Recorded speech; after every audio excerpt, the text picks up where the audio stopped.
We have been joined by Executive Director, Center for Public Accountability, Olufemi Lawson, and he joins me from Osun. Good to have you on the news at this time. So first off, let's have your reaction. What's your assessment on the outcome of the recently conducted elections in Osun State, where Adeleke defeated the incumbent governor?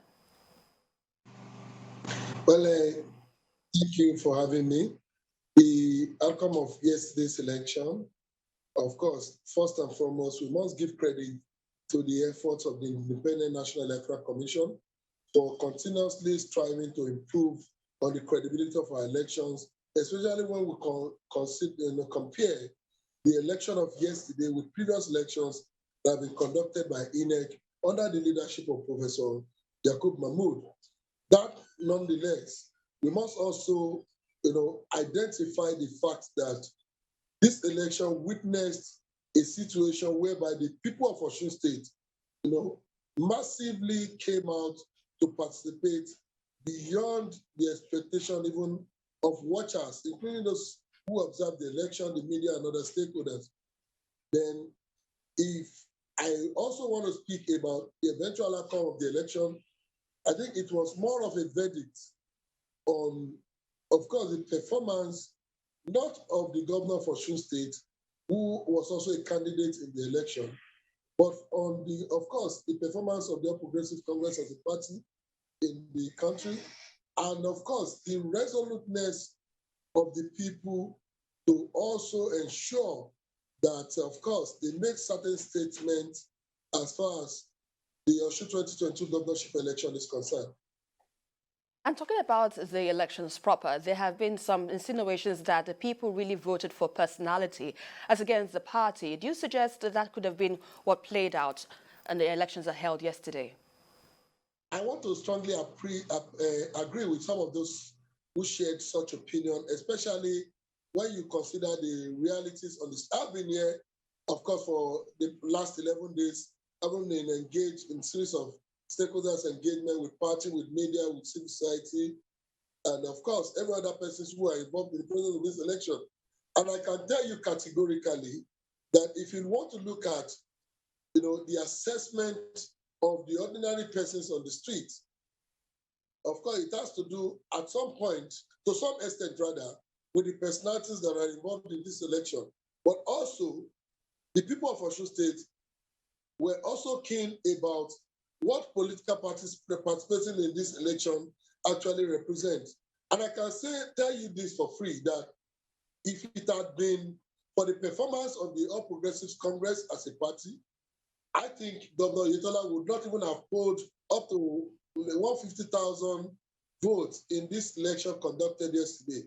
But because of his personality, because of his performances, because of what he has been able to do in remedying, what he inherited from the previous administration in the state, he, became attracted to a lot of, citizens, voters in the state. That, nonetheless, on the other side, a lot of people are also frustrated with the realities of electing a candidate from the All Progressives Congress, and that must have been responsible for some of the support that the opposition PDP got in this election. But the truth is that the election, had the participation of people so much than expected by political parties, watchers, and even, of course, the stakeholders who were actively involved in the election. And there have been also this belief that this election is a test for the next year's election, particularly as some have said that this is more like the will of the people has come to prevail. But, the president also mentioned that the successful conduct of the election is perhaps a testimony to the maturity, according to him, and the commitment of all stakeholders to deeper strengthening of the integrity of the electoral process in Nigeria. Now, what do you make of this, and what do you anticipate or expect in next year's elections? Well, I think fundamentally, Osun has always been strategic, especially when you look at our political trajectory in the last 3 or 4 elections. So we cannot rule out the opinion of those who think that yesterday's election may set an agenda for the 2023 general election, but ultimately, the decider of the 2023 election will be the Nigerian people.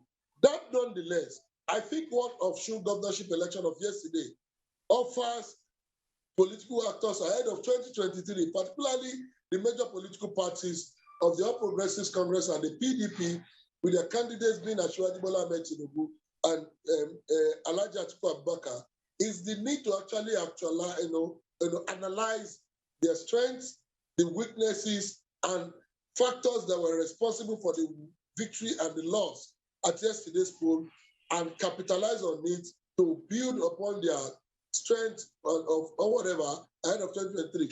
Yesterday's election may not be enough to decide or to determine what 2023 will look like. I haven't participated in elections in Osun State as an observer, as a participant. I can tell you for free that a lot of factors played itself out yesterday that were never there in 2018, in 2014. A lot of people have come out to say that because the former governor of the state, who is a member of the party of the incumbent governor, didn't support the governor, of course, for those of us who are on the ground and for people who have been here, you want to agree with me that that is not really the reality. The reality is that for a lot of people who actually supported the incumbent governor's re-election, did so on the basis of the fact that the former governor, whose 8 years was considered, as a misrule, or had to come out and support the incumbent governor Oyetola to get re-elected.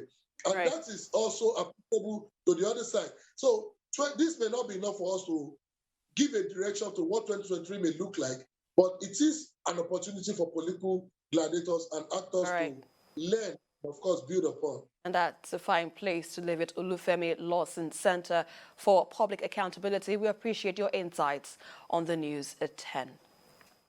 My pleasure.